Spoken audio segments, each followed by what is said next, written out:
Hey, it's John Mcbride at Rocky Mountain Unmanned Systems at RMUS. We're here with Tom Owen from Kittyhawk. Kittyhawk.io. Kittyhawk.io. And this is probably one of the more exciting things that we've had as far as products coming in, data security, which has been such a huge thing. Yeah. I know this product kind of falls right into that category, if you will. And you're here to, come to stop by to kind of tell us a little bit about it, both my sales team as well as all the tech guys kind of have an understanding of it, but let's just hear it from the horse's mouth here.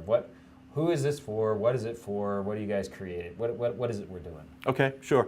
I think the horse's mouth is back in San Francisco, but you've got this end of the horse to give you what we've got about it. Kittyhawk was started about 3 years ago out of passion. Our co-founders, Josh Ziering and John Hagranez.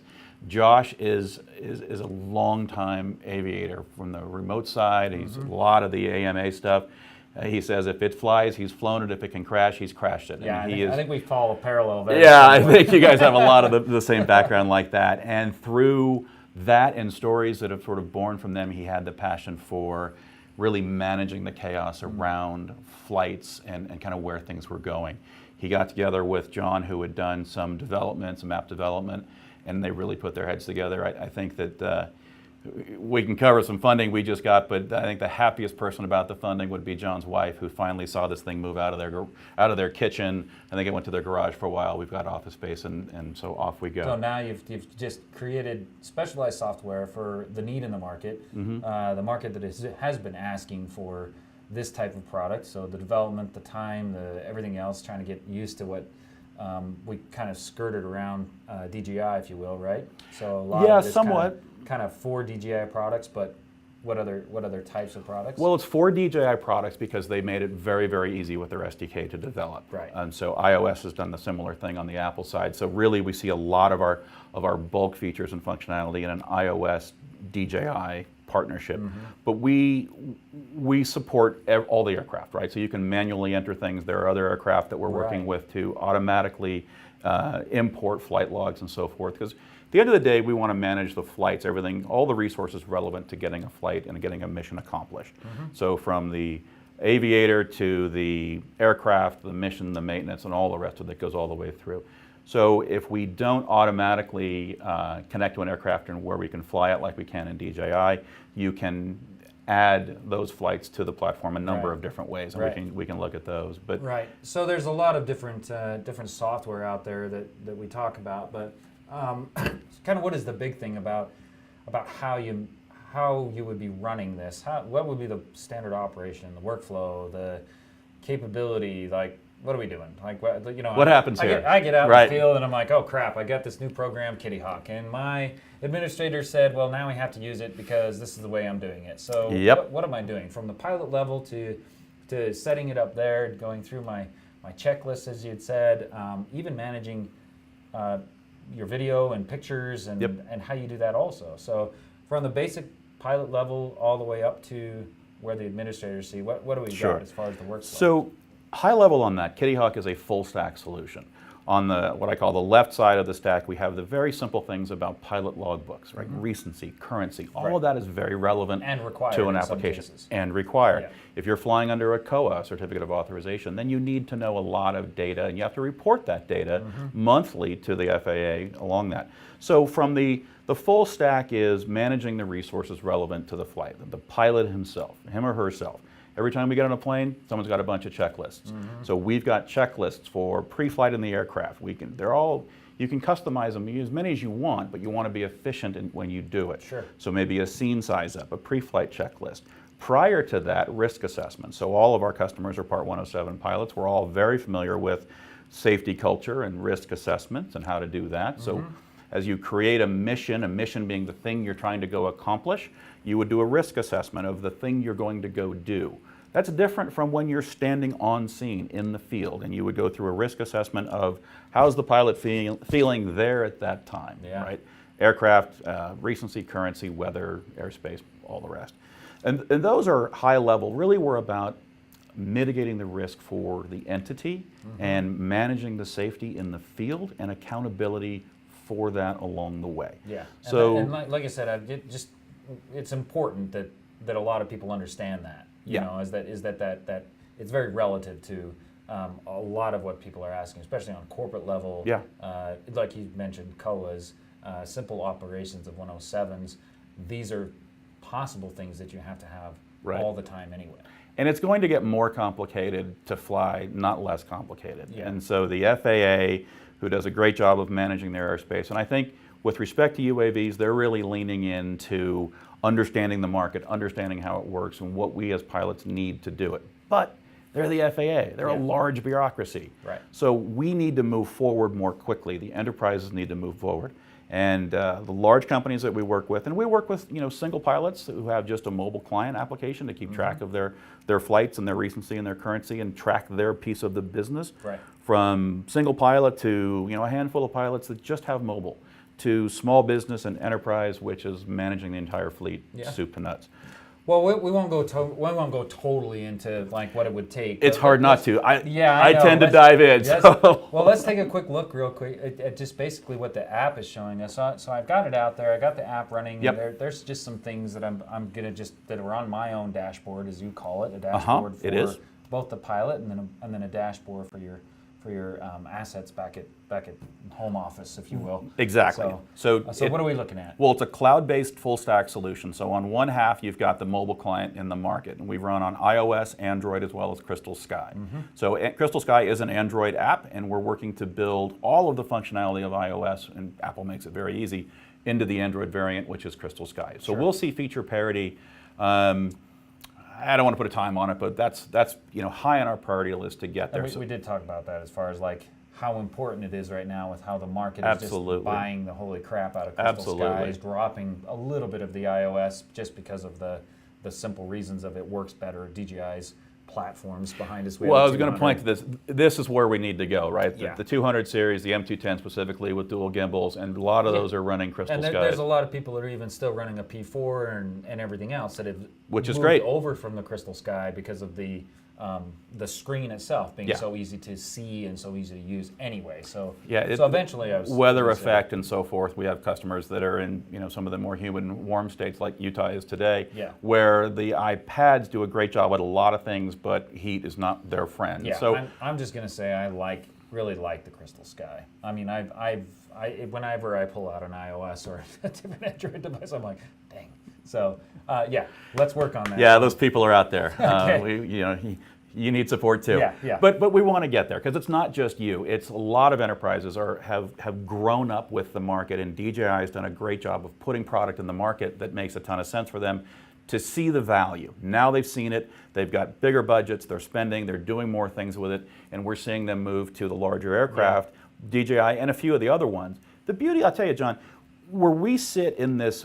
We've got folks that are running their flight operations programs on Kittyhawk. So when these things happen with DJI, which is unfortunate, but I get the call that said, I'm running on Kittyhawk, what else do you work with, right? Because they need to keep flying to do the business, and we're the ones that support the aircraft. So we'll bring in a lot of the other manufacturers. You can always add flights manually. There are ways to get around that. Where we are most streamlined is working with the DJI SDK. Sure. Which makes sense. Yeah, so that's where we're going.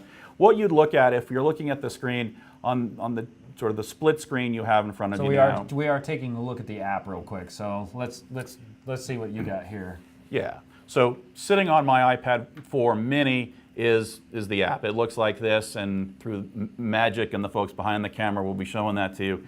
And so a pilot would log in and see this exact screen. Right. The top band, first of all, the green dot in the center of the map is where we're located. We're in the RMUS offices in Centerville, which is fantastic. And then below that would be situational awareness for flight conditions. It's 91 degrees outside.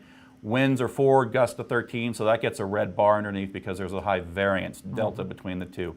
And just the rest of what it's like to go fly out there today, including density, altitude.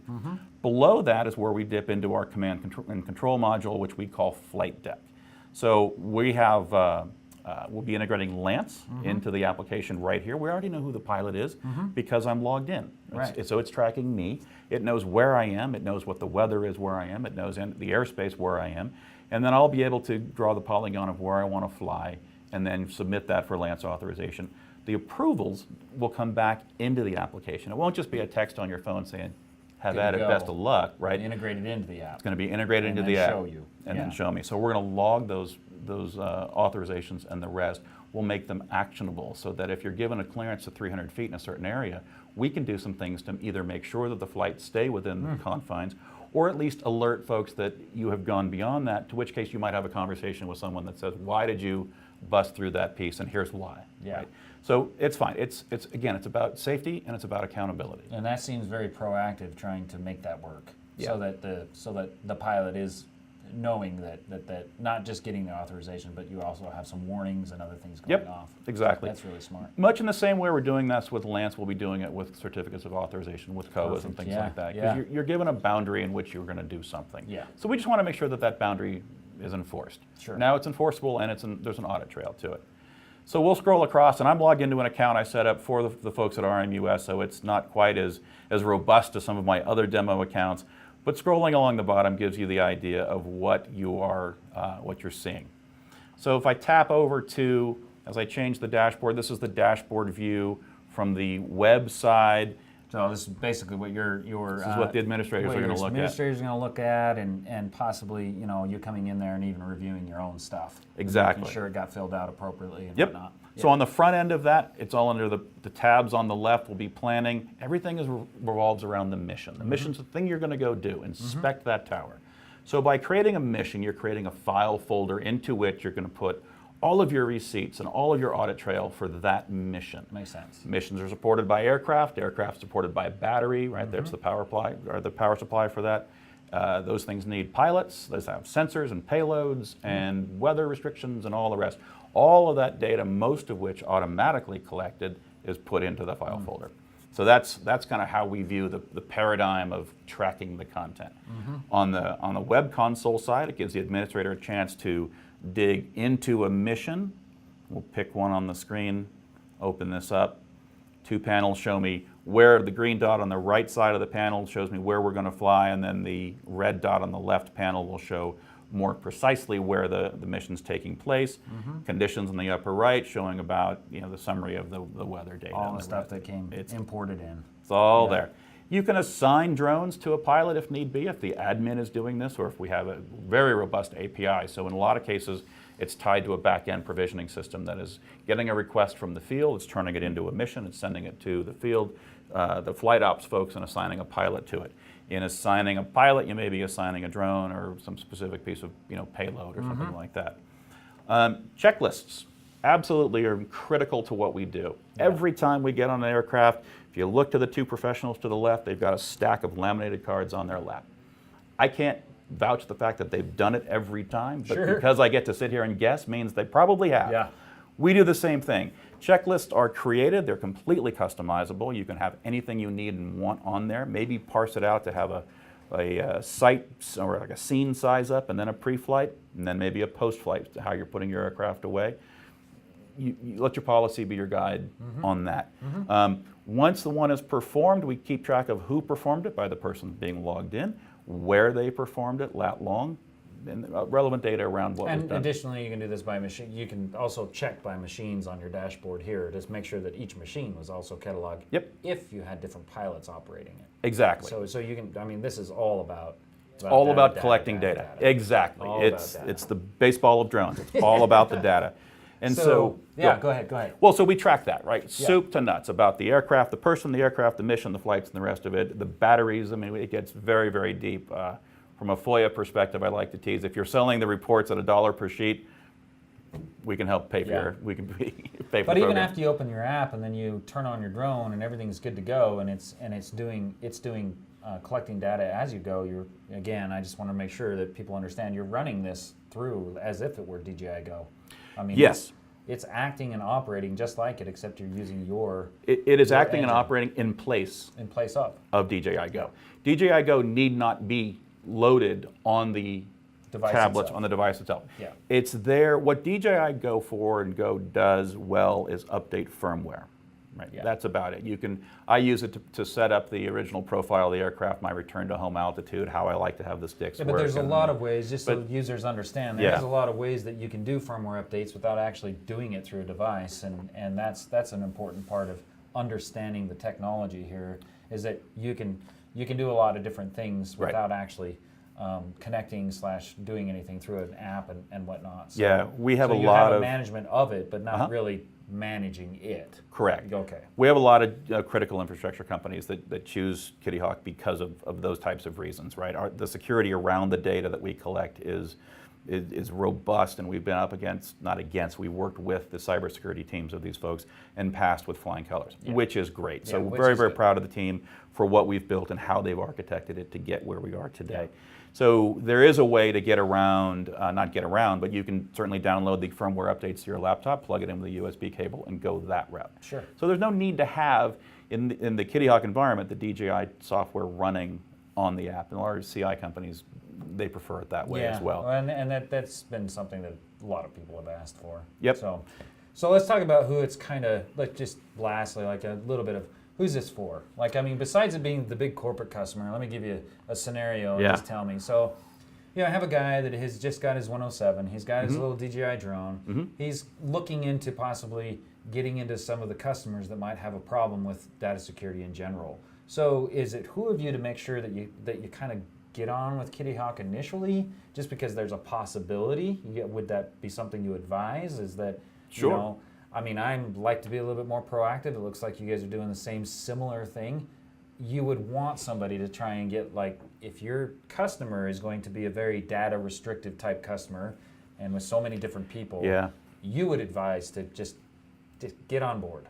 Well, I'm the sales guy, so absolutely get on board. Of course. Just get it today. Stick with RMUS. Right, there are three of them. Get the other right there. There's nobody better. But that's kind of the idea. It is.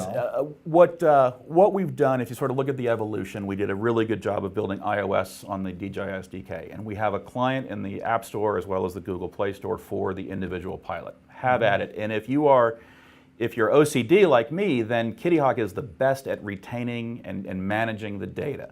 I want to know exactly how many cycles are on all of my batteries. Yeah. I gave all my names. You should do the same for yours. So I track that data. I have lots of batteries, Yes, by the way. lots of batteries. Lots of batteries. But all that maintenance data is there. And one of the things I like best, which is the simplest thing, is the way you add aircraft and add assets to the platform is just connect it. And it'll say, this is a new aircraft, you want me to add it? Yes, give it a name, boom, off you go. And it has a battery, yes, et cetera, et cetera, et cetera. So the individual pilot who wants to keep track of that, which is how I fell into Kittyhawk, have at it. If you have 2, 3, 4 pilots and you just need the mobile clients in the field to aggregate the content, that's the way to do it. Larger customers, certainly the enterprise, we've got customers with over 600 pilots. Sure. That's chaos, right, to manage that. So the Kittyhawk platform, that's where we really excel. It's bringing that chaos to order and looking at all the content, managing all the aircraft, the batteries, the resources, and the pilots, the recency, the currency, the COAs, the rest. One thing that we've done really, really well is there's a small business section right in the middle, because I think where we are with respect to the market itself is folks are still stepping in, right? So we have the ability to work with, folks like you and others to get them on board with the commercial side, the enterprise side, if you will, that has that web console front end. Yeah. And that's where you're really going to sort of see the scale. So cost, as far as like cost goes, different types of programs that you have, different things that you're available from the single one guy up to that 600 people, 200 people. Yep. Tell me some of the limitations real quick. So on the smaller side, where you're just using a mobile client, that's really the limitation. It's a handful of pilots, 1 to 6 or 8 type of thing, where you're just using mobile clients. There's no web console piece of that. So if you need web console and the analytics that go with it, then you'd step into the small business side. And that's a sort of an on-ramp, if you will, into getting to our full enterprise solution, which has just a great deal more reporting and API integrations and things like that. It's an enterprise class piece of product. Yeah. You were getting up to that level. Yep. And then lastly, how about any training? I mean, yeah. So there's tons of apps out there. Yep. What do you guys do as far as showing a blog, stuff on the internet? Yep. So check. Yeah. I mean, I tell you, a great way to go is to sign up with guys like you that have the training, because when Kittyhawk is part of a package, then your customers are seeing the full solution of the aircraft, the airspace, what it means, how to get there, and part and parcel to that is how to manage your fleet. How does the pilot walk through the workflow? How does how does all that fit together? And I think that's probably the best way to do it. We're putting a lot of effort into, as we grow the company, into that front end. So we're going to have a lot more sort of YouTube related videos and information on our website, things like that, to really bring the value to the forefront with the customer right out of the gates. Yeah. Right. And that's the better way to do it. You've got to be able to separate it a little bit. You know, you've got to be able to show that it's not just something that you buy and you do. No. You know, you've got to step it up a little bit and show people how you operate it, why it's important, and just to be very clear, it may not be the best product for them. It could be something that's not the greatest thing that they work with every day, and they can make a best decision, you know, on what would be the best product for them. Can't imagine who you're talking about. Yes. Our goal, and the reason I spend so much time on the road, which I enjoy, is to really understand the workflow needs of the pilots in the field. And the market out there, and what people are asking for. So I spend time with the administrators who try to run this and the folks that fly it, and you know, I bring that information back so that, you know, more of the people will look at this and go, this is a fantastic workflow for how I get my business done in the field as well as in the market. Sure. Well, let's just summarize real quick. So, you know, like I said, at the end of the day, we've got Kittyhawk, that's Kittyhawk.io. Kittyhawk.io. Yeah. Yep. That's created a very good data management checklists, hitting all of the main points of any type of data gathering that's very important to both customers as well as individuals, as well as FAA and all of that. Yeah, it's confusing. So really, there's a safety culture underneath. It's basically what I'm seeing here. Is from the that get-go. We're talking. It's mainly about the safety part. Yep, it's safety. There's a lot of liability for, you know, these entities to have their name on the side of a commercial aircraft in the federal airspace. Yeah. So we want to help understand those liabilities, mitigate risk best we can, but really it's about the safety culture, the accountability, and gathering that data so you can make and I think if most decision. people understand that part, then they understand the concept and the idea and the whole thing that you guys have put together. Yep. So. And there's much more to it than that, but Oh, I'm sure. We could talk about it all day. I do, yes. All right. Well, thanks again for joining us. We'll talk a little bit later about some of the how we get things set up on the Kittyhawk device, as well as kind of running through it. So some of the upcoming videos that will kind of show you exactly how it works. So thanks again. Thanks, Tom, for having us. Thank you. Appreciate being here. Yeah. Yeah, it's good to be out here.